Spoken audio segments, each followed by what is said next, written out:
Allahumma salli ala sayyidina Muhammad wa ala ali sayyidina Muhammad amma ba'd.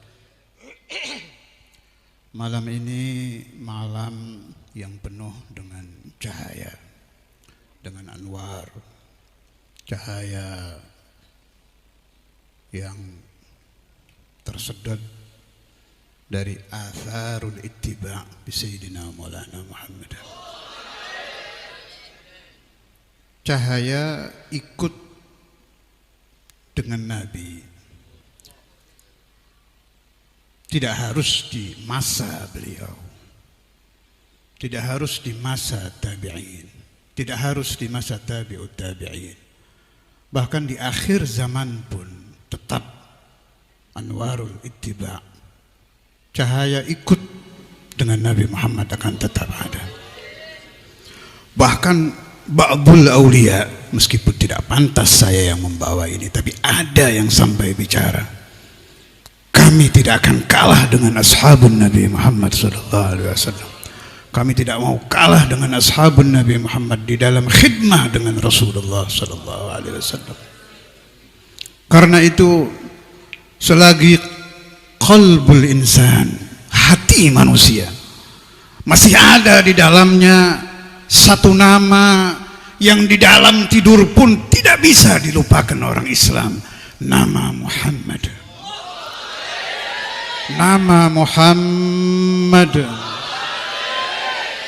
Nama ini dijunjung oleh umat Nabi. Bahkan yang peminum pun tetap membela nama Muhammad. Wahada musyahad, ini terlihat di negara kita. Berkali-kali peristiwa penghinaan Nabi Muhammad. Al-usatu minal muslimin, orang-orang yang sehari-harinya minum arak, sehari-harinya bercengkrama dengan maksiat, malamnya dia berdosa, tapi bangkit ghirah Muhammadiyah, tidak terimanya nabinya dicaci oleh orang-orang yang tidak mengenal Nabi Muhammad. Keanehan ini terjadi bukan tanpa sebab, saudara, bukan tanpa sebab. Karena man qala asyhadu an la ilaha illallah wa anna Muhammadar Rasulullah faqad ittasala ruhuhu bi ruhi Muhammad, faqad ittasalat ruhaniyatuhu bi ruhaniyati Muhammad. Hubungan batin yang tidak terlihat ini membuat heran orang-orang kafir dari zaman Nabi Muhammad. Orang-orang yang membenci Rasulullah, mereka tetap mengakui ma ra'ayna ahadan yuhibbu ahadan kama yuhibbu ashabu Muhammadin Muhammadan. Kami tidak melihat seseorang begitu cintanya dengan orang lain seperti cintanya ashabu Rasulullah, seperti cintanya orang-orang yang telah melihat muhayya Muhammad, orang-orang yang diberi rezeki melihat wajhu Rasulullah, secara otomatis akan tergiur. Dia sendiri bingung dari mana muncul hadhil mahabbah, min aina ya'ti hadzal hubb, sehingga ashabu Rasulullah tidak betah di rumahnya, ingin cepat-cepat bertemu dengan Habibuhu Muhammad, ingin cepat-cepat menuju Masjidul Rasulullah, ingin cepat-cepat mendekati Baitur Rasulullah untuk mendengarkan ahadithu Muhammad, untuk mendengarkan akhbaru Muhammad, untuk mendengarkan berita-berita langit, berita-berita surgawi.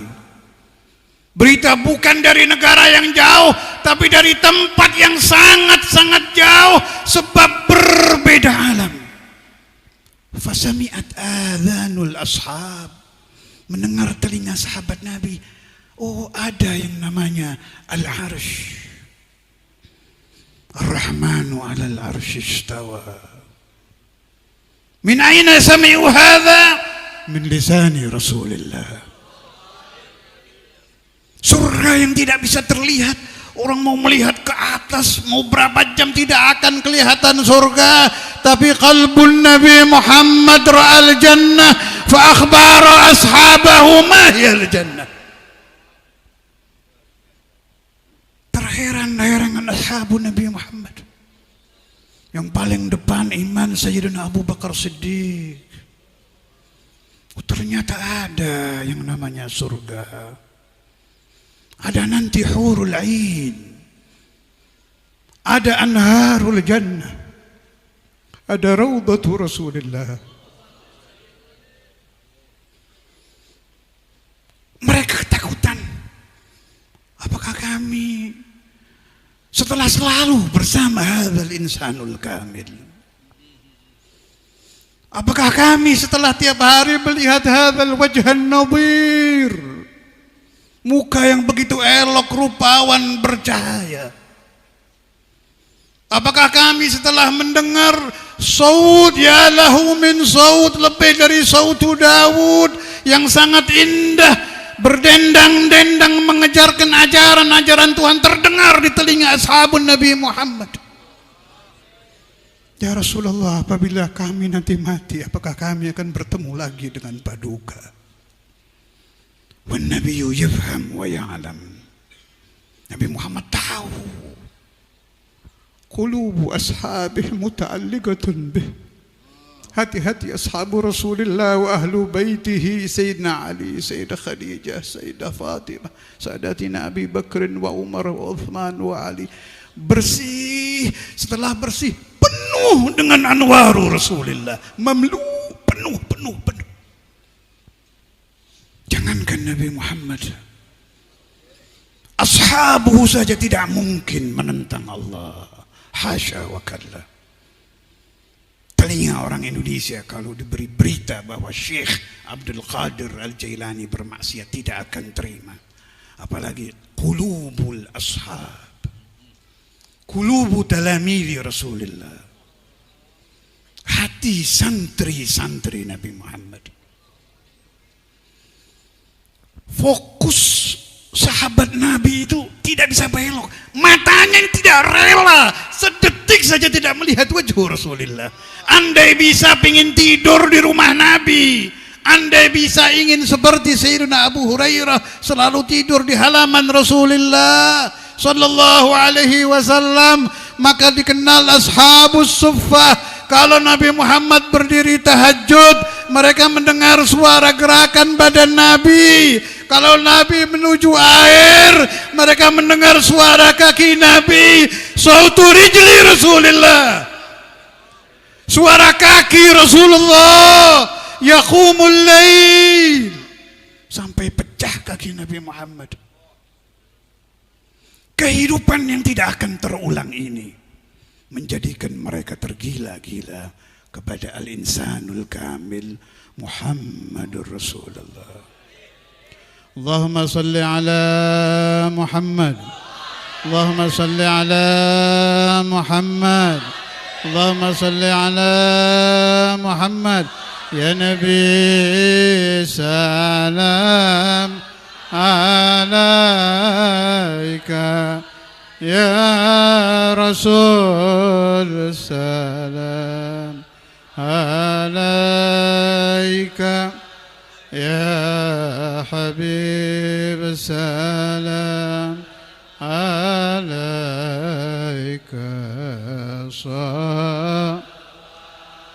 Allah alaika, Allah ya Nabi salam alaika, ya Rasul salam alaika, ya Habib salam alaika. Salawatullah alaika ya Habibi ya Muhammad, ya arus al-khafiqaini, ya muayyad ya mumajjad. إمام يا حبيبي يا محمد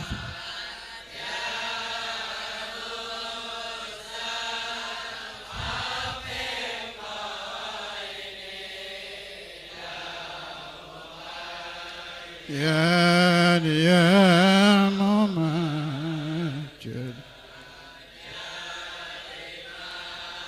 ما القبلة من رأى وجهها يا كريم الدين حوضك صافي المبرد وردنا يوما اللهم صل على محمد. Karena itu sepeninggal santri-santri agung, sepeninggal pelajar-pelajar ulung, madha zaman wa ashab, lewat, meninggal semua. Wa matu kulluhum ala husnil khatimah. Semua sahabat Nabi meninggalnya baik, tidak ada yang meninggal tidak baik, sebab dididik langsung oleh Rasulullah sallallahu alaihi wasallam. Maka mulailah orang-orang yang ketetesan nur nabawi. Ada kelompok ahlul hadis mulai mencari-cari. Kita ingin hidup seperti sahabat Nabi tapi tidak bisa, telah lewat. Kamu mulai dikumpulkanlah hadisan. Yang paling luar biasa di dalam pengumpulan hadis adalah Imam Al-Bukhari radhiyallahu taala anhu. Hormat dengan hadis Imam Bukhari ini. Tidak menulis satu hadis kecuali beliau wudhu dulu dalam keadaan suci. Malah sebagian riwayat mengatakan beliau mandi dulu baru. Dan kitab beliau Al-Jami' Sahih beliau tulis di hadapan Rasulullah sallallahu alaihi wasallam di Madinah, di Maqam Madinah. Yang aneh ini, kok betah ini orangnya. Coba kalau baca riwayat itu dihadirkan hati kita, kok bisa betah dari satu negara ke negara, dari kota ke kota, cari dikumpulkan satu-satu, syauqan bi Rasulillah. Karena hatinya ingin iltihaq, al-luhuq, ikut dengan ashabu Rasulillah. Satu hadis ditulis. Coba bayangkan Anda pergi 40 hari saja tidak untuk nafkah anak istri, tidak untuk berjalan-jalan, khusus mencari hadis, betah apa tidak? Tidak dibayar ini. Ya, kalau sekarang orang bilang qala Rasulullah raja'a wa jaibu masya Allah mamlu, tambah tebal tambah semangat kola-kolanya. La ilaha illallah wa la hawla wa la quwwata illa billah. Itu Al-Imam Al-Bukhari. Aneh ini. Kalau saya punya paham, orang-orang seperti Imam Bukhari, Al-Imam Syafi'i, Al-Imam Al-Ghazali, Al-Imam Malik bin Anas, dan ulama-ulama kita kaliber papan atas itu dinadhrah oleh Nabi Muhammad dari barzah. Kalau itu paham saya. Kalau bukan karena ini, nggak betah, nggak kira betah. Tidak kira betah. Fal fadlu kullul fadli lin Nabi Muhammad. Jadi kalau direnungkan lagi, ternyata yang mengirim magnet pengumpulan hadis ya Nabi lagi. Ternyata yang membuat, kalau Imam Ghazali khalas sudah jelas, beliau dengan tegas bercerita bahwa beliau mendapat futuh setelah bermimpi diludahi oleh Rasulullah SAW. Hadza wadih. Kalau yang wali dan alimnya bercerita, kita sudah jelas, oh ini penyebabnya. Tapi kalau tanpa, ya apalagi Imam Ghazali berapa tahun di menara itu di Damaskus, kam sana merenung, nanti ditulis, tuh nulis Ihya kan di situ itu. Ya Allah, la haula wala quwwata illa billah. radhiyallahu taala anhum wa nafa'ani. Kita ini kayak malam ini nyari berkah, berkah Habib Muhammad bin Abdurrahman As-Segaf, berkah Umenung ini 40 harinya orang soleh, berkah Habib Abdurrahman Yahdur Ma'ana, berkah Habib Usman orang-orang tua. Itu yang kita cari. Sebab kalau udah baca riwayat-riwayat, waduh, nggak ada apa-apanya gitu ya. Hayatuna li ajli dunya, bangun tidur li ajli dunya, tidur li ajli dunya, cita-cita dunia. Repot kalau kita hanya kelompok pencari berkah, kelompok ahlul khidmah, nakhdumullah wa rasulah wa khulafa'a rasulillah sallallahu alaihi wasallam. Karena itu, yang masih diberi usia muda, yang mendengar suara saya ini, pahami bahwa kehidupan alam dunia ini dibaliknya ada alam, namanya alamul malakut. Pengontrol yang asli itu dari situ, saya kasih satu cerita sebagai bukti dari omongan saya ini. Saya agak lupa masalahnya apa, pokoknya di Tarim itu ada satu kejadian yang kurang baik, terus ada satu wali min auliya ini bisa melihat alam barzah dari rumahnya, nggak betah ya. Ini kenapa wali-wali yang di Zambal itu, Syekh Al-Faqih Al-Muqaddam Muhammad bin Ali ini kaliber ini. Faqih Al-Muqaddam itu sekelas dengan Syekh Abdul Qadir Jailani, Habib Abdullah bin Ali Al-Haddad, Habib Abdullah bin Abi Bakar Ali Idrus, ini khalas orang-orang luar biasa ini. Ini kok diem saja ada kejadian ini. Ini wali juga yang hatinya nggak terima, itu wali juga. Akhirnya datang ke makam situ, kumpulan makam aulia di Zambal. Mau masuk nggak berani, kelihatan wali-wali sedang kumpul. Pimpinannya Syekh Al-Faqih Al-Muqaddam Muhammad bin Ali sedang membahas masalah yang terjadi di kota itu. Paham cerita saya ini? Dong dibahas, ini orang nggak jadi masuk, pintu aja. Selesai memerintahkan fulan, sudah rapatnya selesai. Saya Al-Muqaddam kalau nggak salah bawa ini apa, khaizuran apa itu, penjalin rotan. Ini pukul orang yang fudul yang pura-pura ngurusi urusan wali-wali. Yang di depan itu orang yang datang itu suruh dipukul, kabur ini wali, kabur ke rumahnya.